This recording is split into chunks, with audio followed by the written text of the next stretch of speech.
저는 사실 책을 읽고 나서 제 나름대로 유재 작가님의 이미지를 그렸을 때는요, 정말 당차고 찌르면 피 한 방울 안 나올 것처럼 정말 강단 있고 판단하고 그런 이미지가 그려졌거든요. 너무 야무지게 일상을 또 미래를 잘 꾸려가시는 것 같아서. 근데 지금 실제로 뵀더니 뭐랄까 날카로운 이미지보다는 동그란 이미지신 거예요. 그래서 되게 더 멋있다.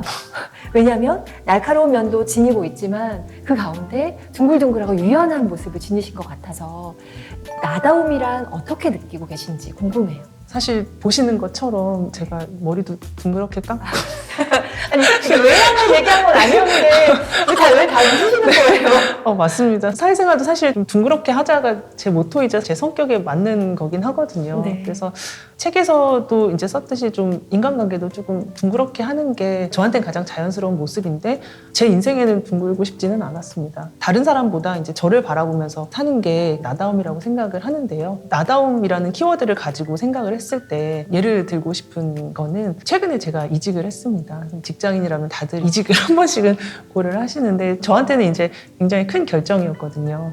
14년 동안 근무했었던 직장을 뒤로 하고 새로운 조직으로 이제 이동을 했습니다. 나다움이라는 키워드를 가지고 이제 제가 저의 이직을 돌이켜 봤을 때 공무원이었다가 이제 회사원이 되면서 그만큼의 경력을 가진 회사원분들을 보면 굉장히 뭐 회사라는 조직에 익숙하시고 이제 매니징도 익숙하시고 업무나 어떤 용어에도 익숙하셔서 그런 부분이 제가 지향해야 할 부분이겠다 이렇게 생각을 하면서 보면 저 사람은 되게 저렇게 잘하는데 나는 뭐지? 나도 모르게 또 그런 이제 비교가 되고 제 모습을 또 이제 객관적으로 보지 못하게 되는 상황이 생기더라고요.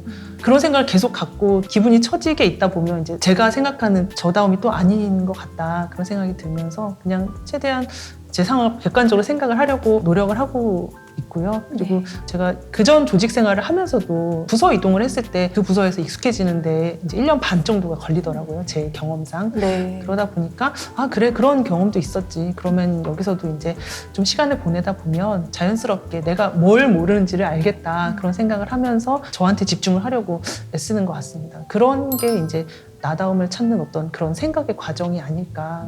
나를 돌이켜보면서 내가 했었던 경험 같은 거를 돌이켜보면서 나를 객관적으로 생각을 하려고 하는 힘인 것 같습니다. 이 사회가 너무나 비교의 사회잖아요. 그래서 타인과 비교하다 보면 정말 끊임없이 불행의 요소가 찾아오게 되는 것 같은데 나에 집중하는 거 그거 의미가 깊은 것 같다는 생각이 들어요. 감사일기를 쓰신다는 것도 많은 분들에게 이렇게 퍼뜨려야 할 일이다라고 생각했거든요. 감사일기에 대해서도 좀 얘기해 주세요.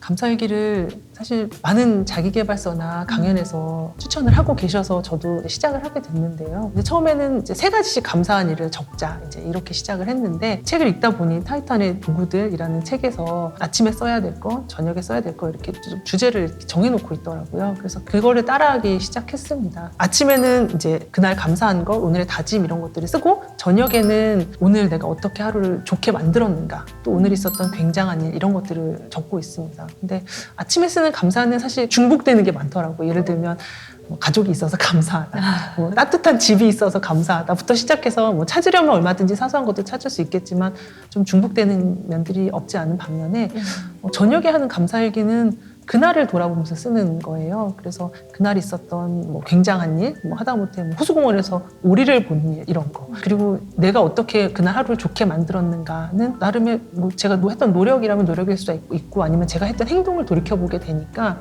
나름의 아카이빙이 되더라고요. 저에 대한 어떤 빅데이터, 스몰 빅데이터가 되는데 그런 거를 적으면 이제 나중에 돌이켜봤을 때 내가 이런 일에 감사했구나. 뭐 이런 일에 이제 기분을 느꼈구나. 그래서 저녁에 적는 감사일기의 효과를 봤습니다. 네. 사실 상담하면서 내담자들께 가장 많이 권하는 것도 감사일기거든요. 그런데 없는 이보다 나은 이 남편이 있어서 감사하다 뭐 이렇게 적으시기도 하는데 거기서 중요한 핵심은 그냥 감사한 일을 그냥 적는 게 아니라 그 감사함을 적으면서 그래서 정말 감사하다는 걸 내 마음으로 느끼는 거. 그래서 감사한 감정을 내가 담아서 그 감정을 가지고 하루를 시작하는 게 정말 유의미한 변화를 이끌어내거든요. 이제 그런 면에서 내가 감사로 하루를 시작하고 밤에는 내 감사를 다시 정리해보는 거 이건 정말 모든 분들에게 권해드릴 만한 일이라는 생각 들어요. 네. 자, 그런데 궁금해지는 게 남편분은 어떤 식으로 우리 유 작가님이 일도 육아도 또 공부도 다 할 수 있도록 서포트를 해주셨을까?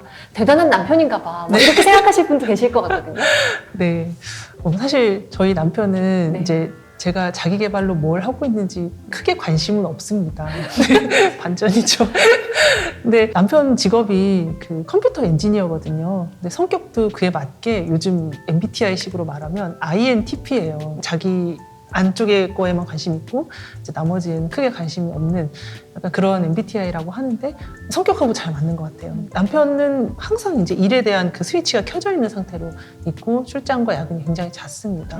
그래서 이제 남편한테 제가 뭐 이렇게 디테일한 공감, 디테일한 응원 이런 것들을 이제 바랄 수는 없겠다 그런 생각이 들더라고요. 그냥 서로 화이팅 하는 정도고 뭘 하는지는 서로 모르지만 그래도 남편이 잘하는 것 중에 하나는 아이와 놀아주기거든요. 네. 그래서 이제 반나절에서 하루 정도는 이제 맡길 수 있는 또 그런 상태가 되니까 가족 행사가 없는 주말에는 이렇게 하루씩 맡아서 아이를 볼 수 그거 있고. 너무 부러웠던 거 아시죠? 네. 그러니까 토요일에는 몰빵, 일요일에도 몰빵. 그래서 하루는 내가 오프가 되는 거잖아요, 아예. 네, 그게 가능해서 주말 시간 그리고 네. 이제 필요하면 새벽 시간에도 확보하는 걸로 이제 서포트를 한다고 생각을 하고 있고 남편은 본인이 굉장히 잘 서포트한다고 생각을 하고 있습니다.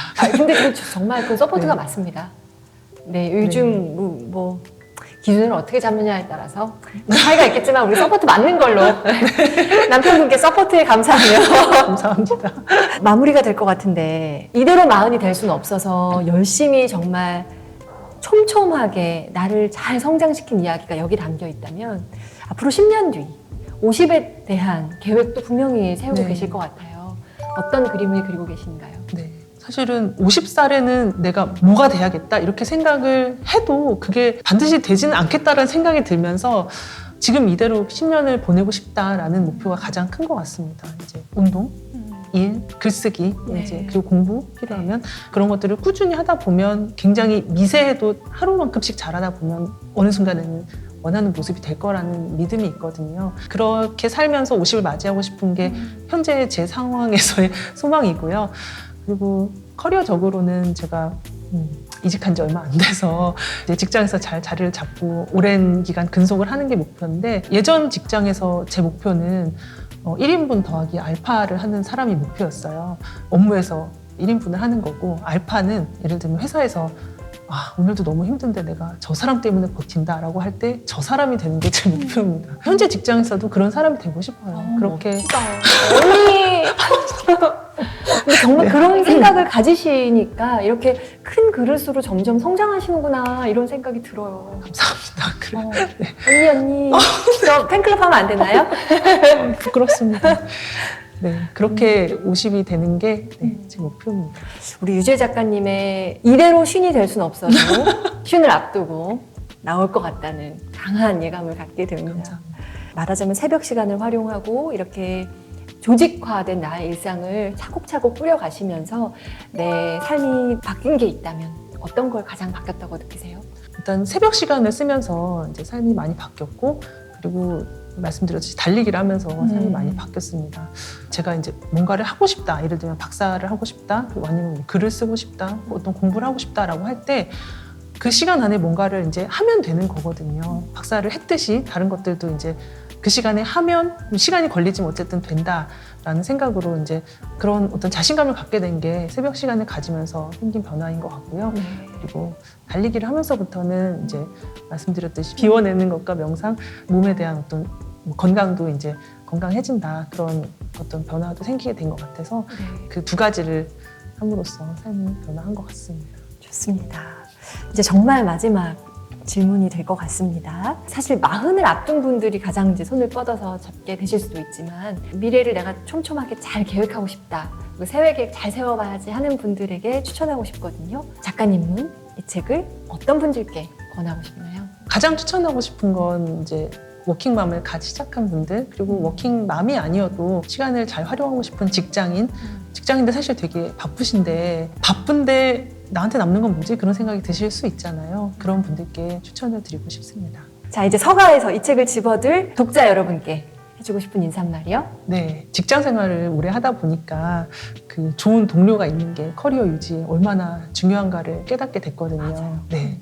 특히 이제 같은 처지의 동료가 있다라는 게 장기 근속에 큰 영향을 주더라고요. 그러니까 워킹맘들은 다 처지가 다르지만 같은 생각을 하는 동료가 곁에 있으면 굉장히 힘이 되기 때문에 저 또한 이제 같은 처지의 동료 한 명 내지는 먼저 겪은 선배 한 명이 되고 싶다는 심정으로 책을 썼습니다. 그래서 공감할 수 있는 포인트가 많으셨으면 좋겠고요. 독자분들 모두 아프지 마시고 각자의 자리에서 힘내셨으면 좋겠습니다. 네, 오늘 말씀 고맙습니다. 책 너무 좋습니다. 고맙습니다. 감사합니다.